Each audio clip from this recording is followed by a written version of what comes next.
Welcome to Spiritually Speaking. Hello. Here we are. So you caught us just chatting away about hair with Reverend Richard, the celebrity hairstylist. Well, there's somebody. About, we got it? Okay. Okay, that's that. Good morning. Right. Well, good morning, everyone. Good morning. I'm here, Reverend Christy Harwick. Behind my mask, it was Christmas yesterday. We spent time with different people, so in an abundance of caution, I'm keeping my mask on for my fellow ministers here. And I'm so happy to be here. It's the second day of Kwanzaa.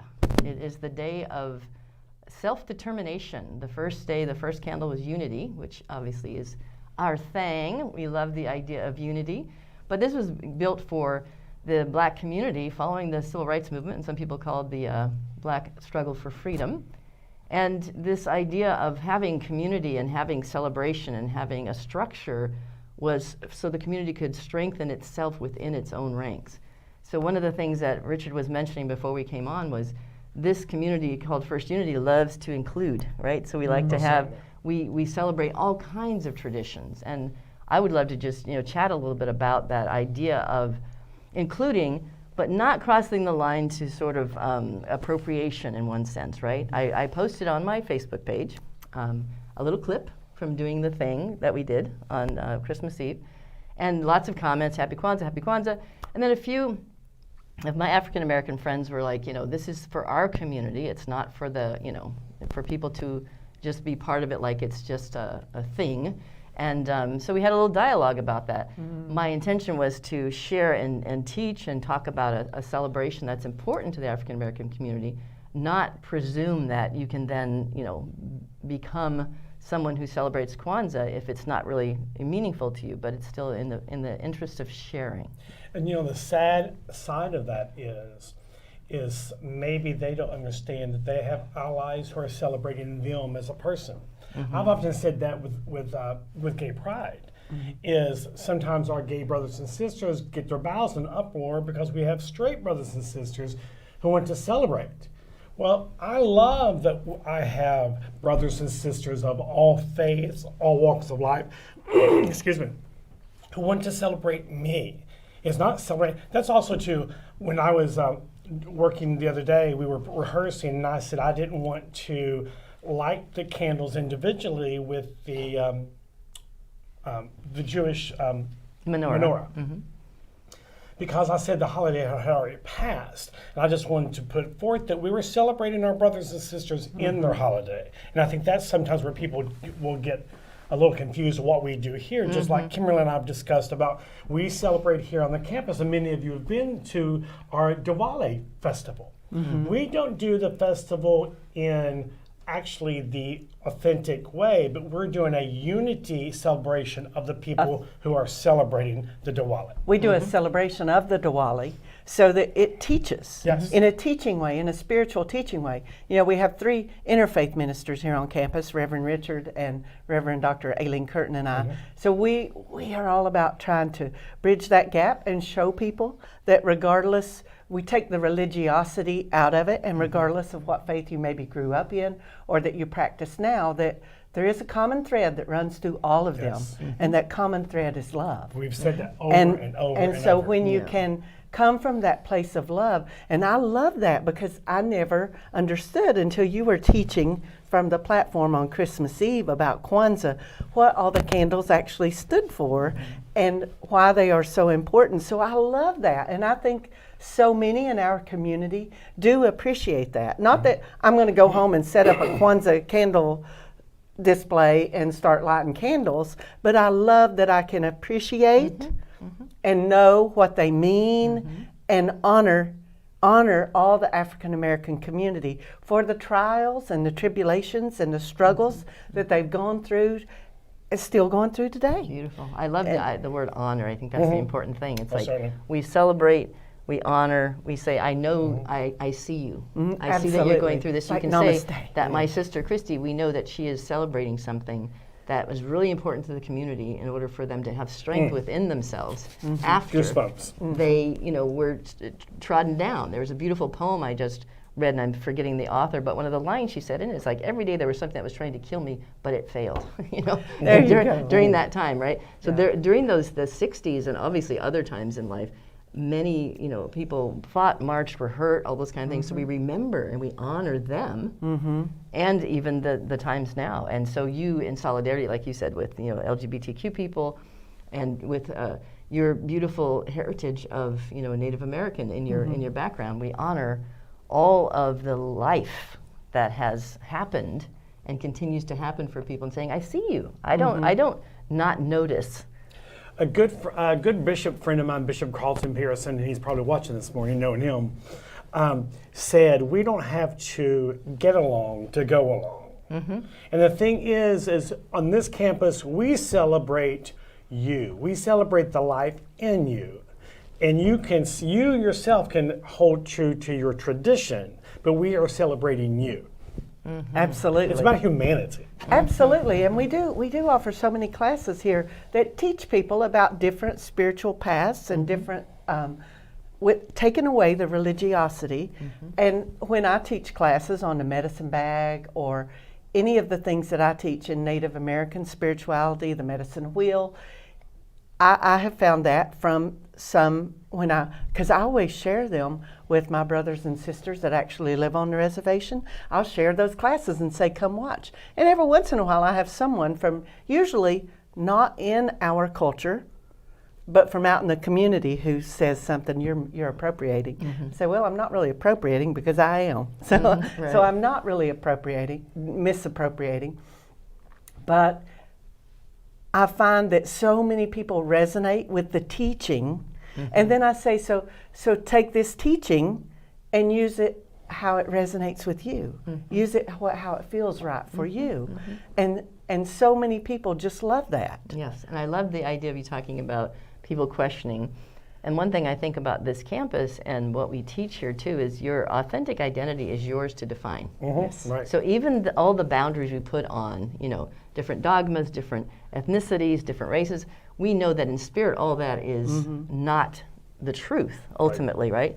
So when someone comes who is gender fluid, or someone who comes who likes to express one aspect of their ethnicity or background, we accept that and say, that's yours to decide, yours to do. Absolutely. Right? How much, we're not doing the sort of South African shadeocracy thing where it's like, how much Native American do you have? How much black are you? How much this are you, right? It's how you decide to express. Absolutely. Well, I in our new membership class, I always point out, because I break down, because a lot of people get in their bowels in an uproars. I always say they get their granny panties in a wad. The difference between he, she, God, source, it, blah, blah, blah, blah. I always say, if you can just get in your mind and understand that that's all man-made understandings, that when it all boils down to it, it's spirit. And so no matter what you're celebrating, it's spirits. Absolutely. It's that Exactly. connection with spirit. That's what the Merry is. Right. When you say Merry Christmas or Happy Holidays, the happy and the merry.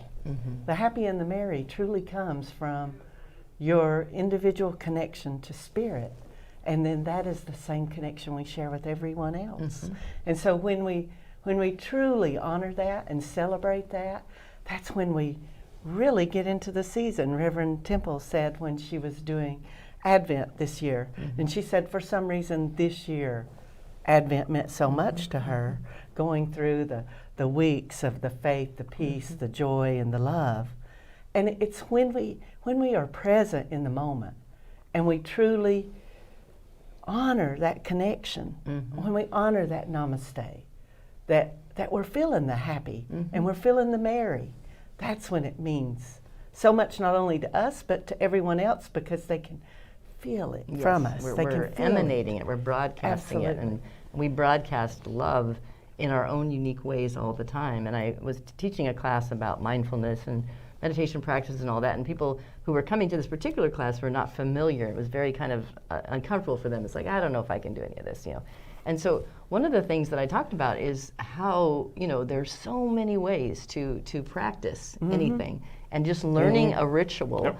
you just find the one that works for you. I don't care if it's, walking in a circle or that's a meditation for you, right? Or if it's about just pouring a glass of water mindfully, or whatever it is that you do, or cooking. Cooking can be a meditation. So there are so many ways to use the rituals and practices, and you can find across the cultures almost Absolutely. every single kind of ritual that you could possibly want. Yes. Well, let's be real, because I was just, as you were speaking, I was just thinking of my Turkish Spanish grandmother.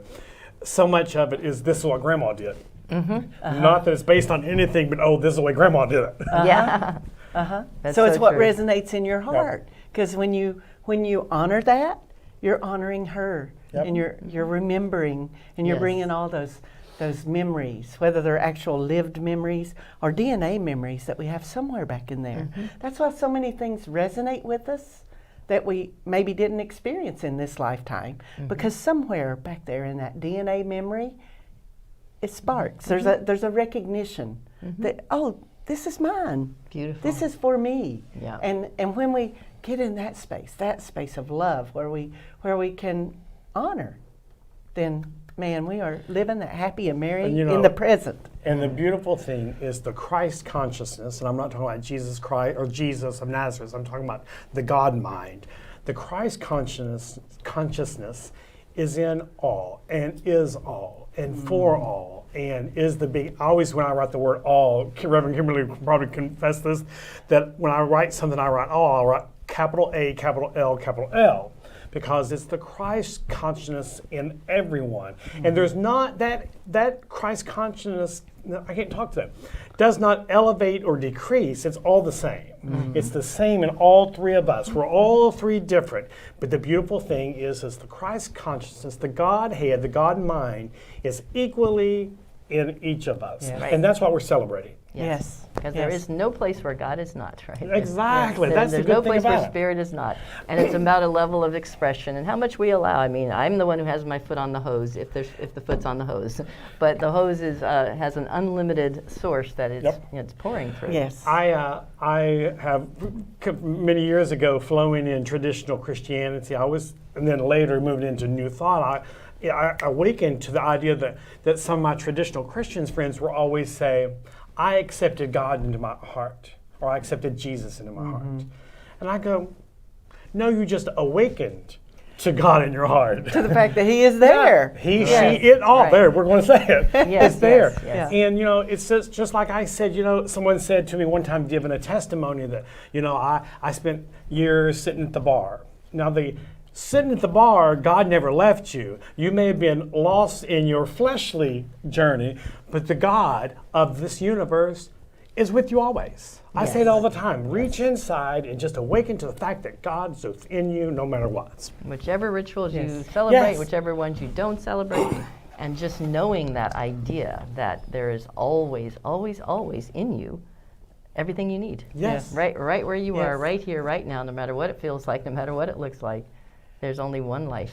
And don't you love, as ministers, don't you love when you see that light bulb go off in somebody and you see Absolutely. that they just for the first time go, oh my, you mean God's within me? That awakened I always moment. say, and you all have heard me say this, don't reach out here and expect to find God. Reach in here and expect to find God. Absolutely. Absolutely. And when you were saying that, it reminded me so much of that poem, and I don't know who to attribute it to. I think I've seen it before where it said unknown, and where I also had somebody, but the one where it has the footprints in the sand. Right. And it says that God, there were two sets of footprints, and then at times there was only one set of footprints. Yes. And why did you leave me?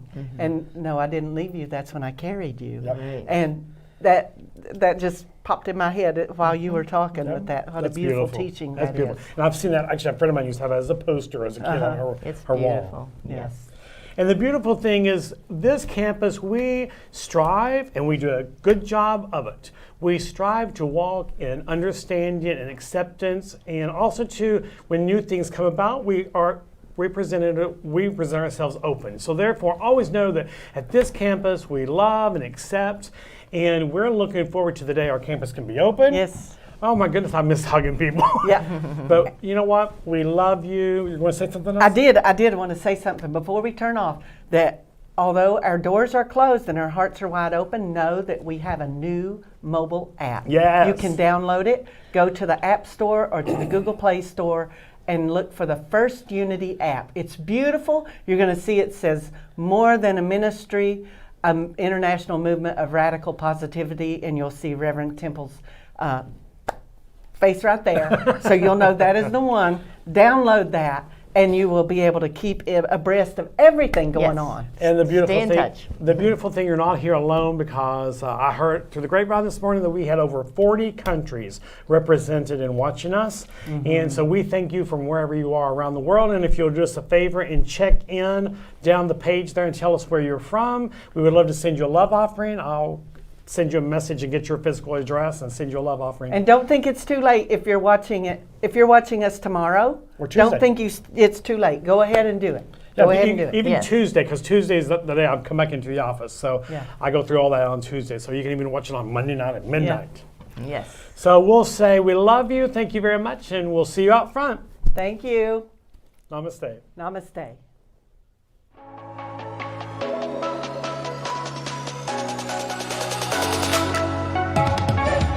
Keeps on lifting me, keep on lifting me higher.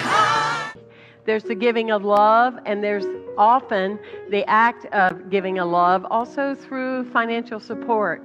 You love your spiritual community, and you show it in a myriad of ways. One of the top ways to support your spiritual campus during the time when our doors are closed but our hearts are open, we continue our operations through your continued financial support and love offerings. And the easiest way to do that is using text to give, and we are forever grateful for your support.